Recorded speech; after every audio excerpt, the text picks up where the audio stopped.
আজ আমাদের লাদাখ ট্রিপের ডে 6। আজকে আমাদের ব্রেকফাস্টে আছে ছাতু। তো এটাকে এখন আমরা বানাবো, কিরকম করে বানানো হয় চলো দেশি জোগাড় করে বানাচ্ছি, ঠিক আছে। এখানে আমাদের 4টে গ্লাস নিয়ে আসছি, 4টা। প্রথমে গ্লাস রাখতে হবে নর্মালি বেসিক্যালি। ওটাকে কাটবো। এই চাকুটা 120 রুপিস দিয়ে নিয়েছি, 150 টাকা, মানে 120 মানে 120 টাকা।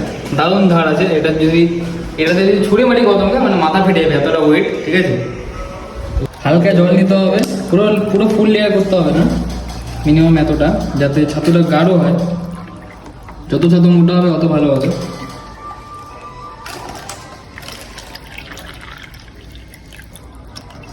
এবার ছেদ আছে কি, এবার ঢালতে হবে ছাতু, ঠিক আছে। যত করে মিনিমাম ঢেলে দাও, অনেকটা করে ঢালতে হবে যাতে গাঢ় হয়। যত গাঢ় খাবো অত ভালো হবে।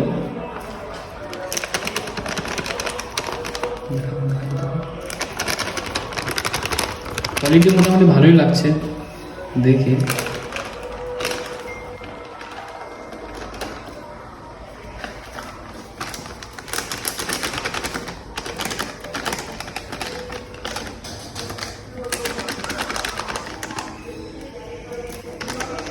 এর উপরে একটু পেঁয়াজ ছেটে দিলে একটু ভালো লাগতো, পেঁয়াজ নেই, ঠিক আছে।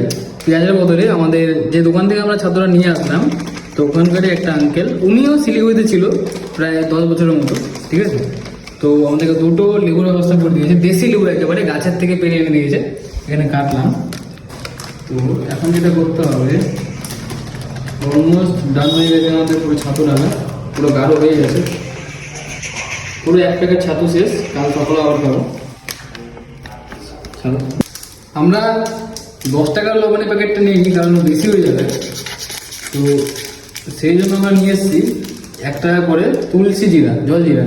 তো জল জিরাটা লবণের কাজ করবে, প্লাস পেটেরও ভালো কাজ করবে। তো সেই জন্য এটা নেওয়া। এখন কি করবো, 1 প্যাকেট করে সব কটাতে ঢেলে দেবো। মিনিমাম 1 প্যাকেট করে লাগবে, নাও লাগতে পারে। এইটা হিসেবে তো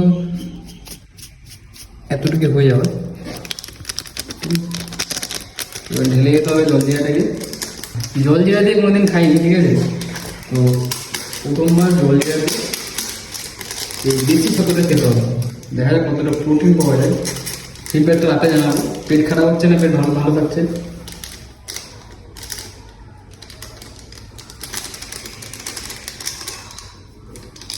তো এবার এটা ঢালার পর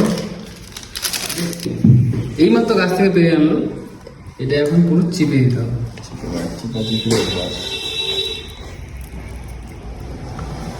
বাট